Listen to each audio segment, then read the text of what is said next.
It was hot at the United Nations.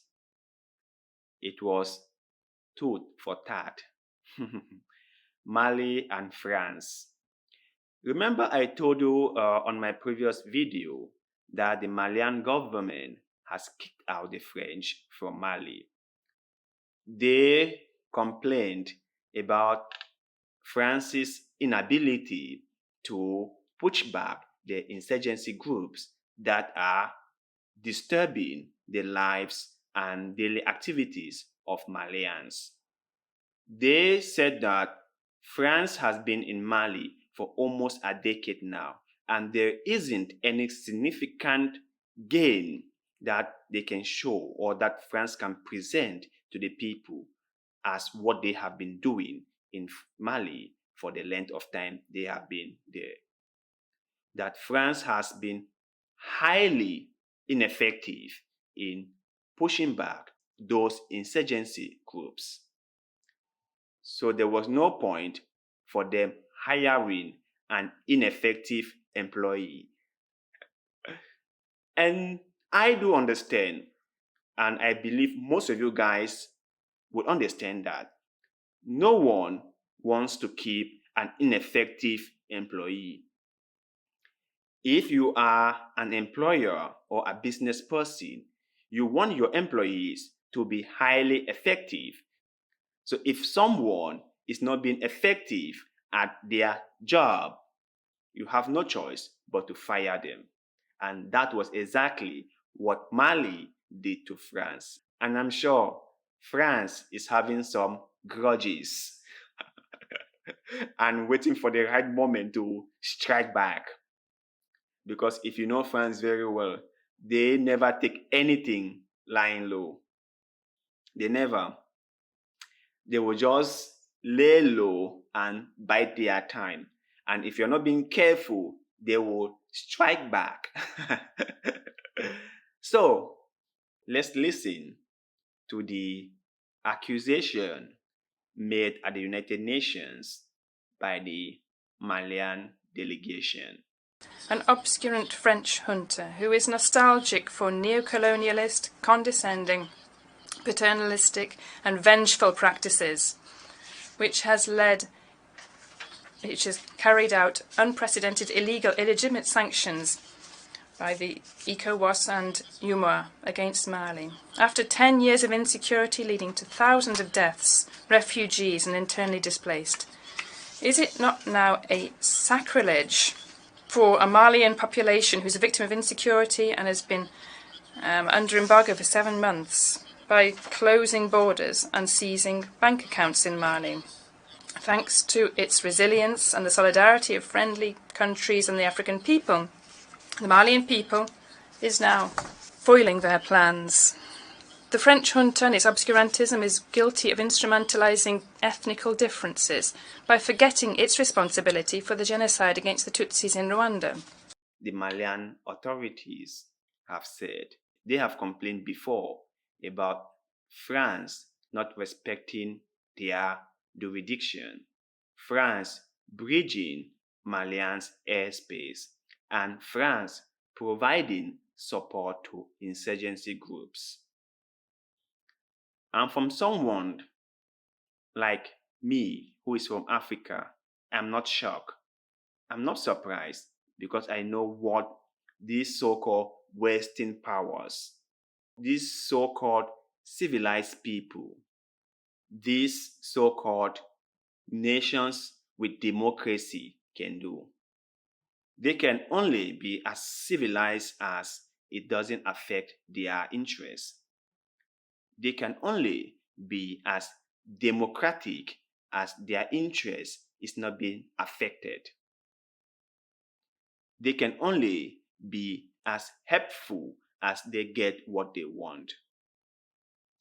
But when their interest is threatened, then you get to see the real them.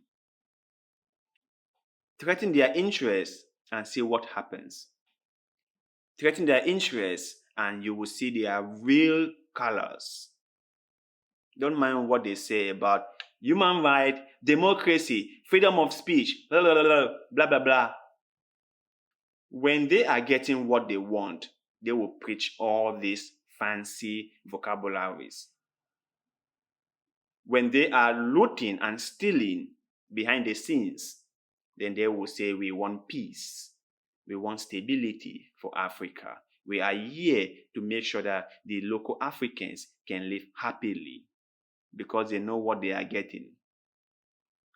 But when any nation or when any country in Africa said, no, we've had enough and you have to go, then you see their real colors. Then they will start painting the authorities of that country in a negative way. Then the elite or the leaders of that country who used to be their friends are no longer civilized. When they get what they want, you are an amazing leader. You are a friend of the West. You are a civilized person. But when you stop them from getting what they want, you are a tyrant. You are a dictator. You are an authoritarian. That is the game they play. And that is the game they have been playing in Africa for years. Do you think that all the uprising in Africa just came out from nowhere? Do you think that? That all these insurgency groups just sprung from nowhere? This is what I got from President Paul Kagame, one of my favorite leaders of Africa. It's like a mentor to me. That the West has done a lot of things in Africa.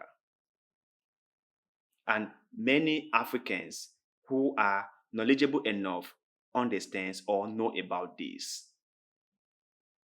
They will portray you in a negative light when you threaten their interests. But when you give them all what they ask for, they will portray you in a very positive light. It has never been about Africans. It has never been about the people of Africa. It has never been about Mother Africa itself. It has always been about the West and what they want to get from Africa. And they have kept on doing this again and again and again. And there is one thing that makes me feel so sad when it comes to the story of Africa. The West have a way of manipulating us. They have a way of convincing us into betraying our own. They always have a way of setting confusion among us so that we fight each other. And it is quite a shock and a shame that we Africans haven't figured this out. We still keep on falling victims to this manipulation. Haven't we learned enough? Don't we understand that the West is not our friend? Don't we know by now that all they care is about what we have and they are exploiting us? Haven't the people in Congo realized that all this confusion in the country is not helping the Congolese? Don't the people in Mali realize that the infighting between all these major fractions is killing Mali?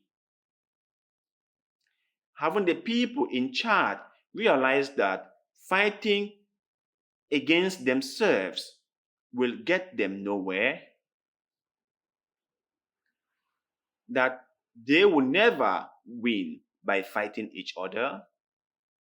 Haven't the people in Central African Republic realized that infighting among themselves gets them nowhere?